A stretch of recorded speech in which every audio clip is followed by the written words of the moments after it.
my name is Fendi and I am a naturalist for the City of Aurora's Parks, Recreation, and Open Space Department. Today I am here at the Plains Conservation Center and we are going to be talking about pronghorn.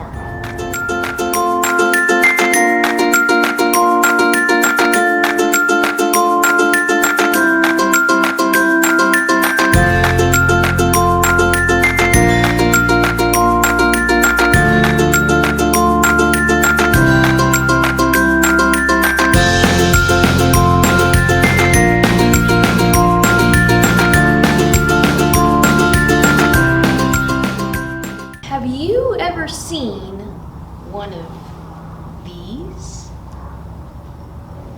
You may have said, yes, I have. It's an antelope. But they are not antelope at all. They are properly called pronghorn. And they got the name antelope because when people were migrating over to the Americas from Europe and Africa and China and all those other areas in the world, they saw this creature and they said it looks kind of like an antelope, like an African antelope. And they look really similar because they evolved in similar environments. Both pronghorn and antelope live in the grasslands, and pronghorn live in the grasslands of North America, of the United States. Funny, pronghorn, despite looking so similar to antelope, are actually more related to a giraffe, believe it or not. Pronghorn are the fastest land mammals in North America. They can hit speeds of 60 miles per hour. That's cheetah speed. But they can maintain that speed for much longer than a cheetah. A cheetah can run at about 60 miles per hour for a few seconds, but pronghorn can maintain 60 miles per hour for a few minutes. And we're going to talk about why. But first, pronghorn don't have very many predators here or along the rest of their range in the United States. They basically only have coyotes and wolves in some areas. But both coyotes and wolves can only hit speeds of about 40 miles per hour if they're trying really hard.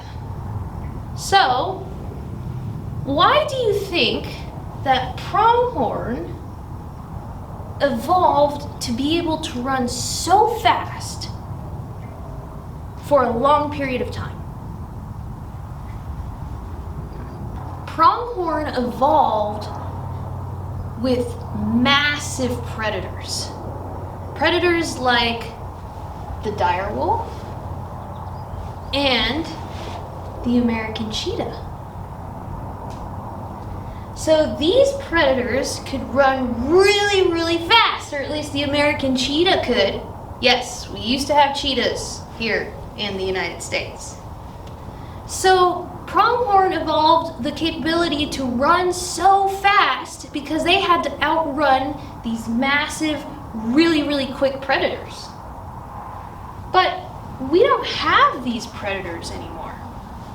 These predators went extinct about 11,000 years ago during the last ice age, with many other species of megafauna, like woolly mammoths and the American rhino, and all kinds of other ginormous creatures that used to live here in the Americas, in North America. So, in order to get away from these massive predators, pronghorn had to evolve very specific adaptations that allow them to run as fast as they can. Pronghorn are one of the few creatures that survived the last mass extinction event that occurred during the last ice age. No one really knows what caused the extinction event. We do know that it wiped out about 90 to 95% of all life on the planet. We theories as to why. Some of those include climate change, maybe the encroachment of man, maybe invasive species. There's all kinds of theories out there, but no one truly knows what caused that extinction event. And even more so, people don't really know why the pronghorn survived. It's really, really incredible. And the pronghorn have gone basically unchanged for the last 30,000 years since they appeared on the planet. So whatever they're doing it right. Pronghorn have several adaptations that allow them to run fast and far. They have really big hearts and really big lungs. They also have 60% more hemoglobin, 50% more blood, and 33% more red blood cells than a goat, which is a species that they are closely related to. Those really large hearts, really large lungs, and extra blood allows them to pass oxygen to all of their muscles and other systems in a really efficient way. So that's one way that they can maintain that 60 mile per hour speed for the course of a few minutes. They also have a 2-inch diameter windpipe. So that's maybe about that size. Huge! So when they're running, they actually run with their mouths open and with their heads down so that the oxygen just shoots straight into their lungs. So that's another adaptation that they have for running so fast and maintaining that speed for such a long period of time.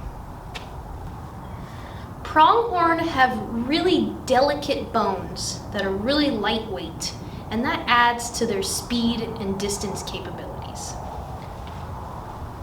Here I have the front leg of a pronghorn, and you can see that it's pretty small.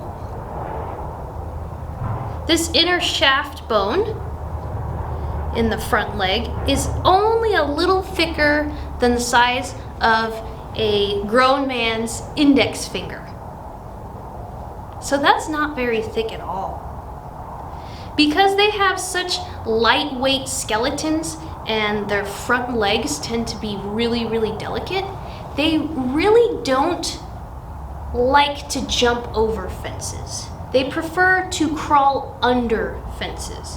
Because if they jump over a fence like a deer, when they land on their front legs, they risk snapping these really delicate bones.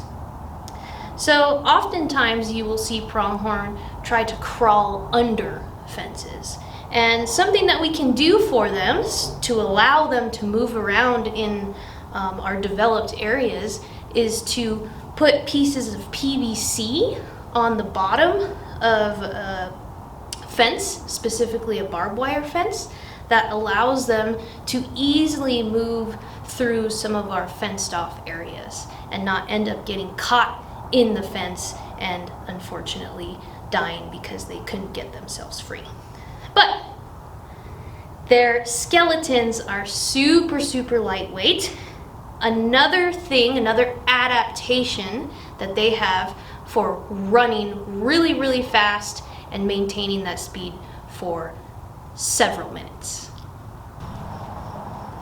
So to emphasize just how fast pronghorn are, they can cover a football field in just 3.5 seconds, taking only 10 strides. That's nuts! That's so fast!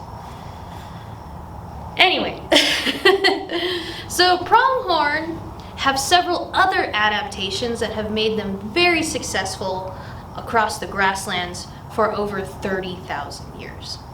And one of those adaptations is their eyesight. They have really, really incredible eyesight. They can see up to 2 miles away. It's really, really far away. And they have some huge eyes. Their eyes, so I have a pronghorn skull here that we found at the Plains Conservation Center. And I just want to point out how big this eye socket is. So if I tried to measure it, it's maybe a little under 2 inches around, and it's really deep. So they have some really, really big eyes. And those eyes allow them to see so far on the plains. And this is a great adaptation when you're trying to avoid predators, especially back then when you had so many that were so huge. So you could easily see any kind of predators that were coming up on the open grasslands or the open plains. So that's one of the adaptations that they have for surviving in this environment. Pronghorn use their white rumps for communication. Having that phenomenal eyesight, it's easy to see other pronghorn because of their white rumps at far distances away. So, and the hairs on their rumps actually flare. And they flare in different ways to communicate with each other. You can kind of think of it like flashing a mirror in the desert. You know, it's like their rumps are like a reflective disc. So one pronghorn that's a couple of miles away can see its herd from long distances because they see those white rumps on the prairie background. So amongst the colors of the grasses and the plants. So amongst the browns and the greens.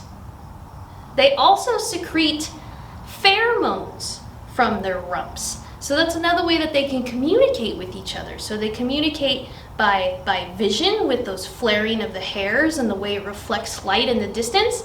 And they communicate by the scent of each other and those pheromones that they release in the glands that they have in their white rumps. Pronghorn have excellent sense of smell and hearing. So they use their big ears to catch any little crunches of grass or other sounds in the distance. And they have some really, really good sense of smell. It's so good, in fact, that they do night grazing. And when they're night grazing, they can sniff out specific species of plants that they want to eat. Pronghorn are called pronghorn because they have prongs on their horns. Say that 3 times fast. So here is some pronghorns of the pronghorn. So they are the only horned animal in the world that sheds its horns. When you think of a horned animal, you typically think of like a rhino or a bighorn sheep, and they consistently grow their horns throughout their lifetimes. They never lose them. They're not like deer or elk that lose their antlers. Antlers and horns are made up of different materials, and antlers typically shed. But the pronghorn have horns that shed. So these horns are actually hollow. So the insides of them have space. And they sit on a bony projection that grows out of their skull. And these horns are made out of the same material that our hair and nails are made out of. So they're made out of keratin. So the males are the ones that grow these large horns with the prongs. And they shed them every year, and they typically shed them in the fall after the mating season. Females can actually grow horns too, but they typically never have these prongs, and they're really, really small and kind of just look like stacked cups. But females can grow a little bit of horn. Pronghorn are truly fascinating creatures. Their history and their adaptations allow us to observe and ponder just how they managed to survive through a mass extinction event that wiped out so much other life on this planet. They really are survivors from a different time. Survivors from the Pleistocene. Thank you all so much for joining me today. If you are interested in learning more about pronghorn or any other animals that we have here in Aurora, I encourage you to check out one of Aurora's public libraries and check out books on any of the species, or you can visit one of our 3 nature centers that we have here in the city. For more information on those nature centers and the other programs that we offer, please visit auroragov.org/nature. We hope to see you all very soon.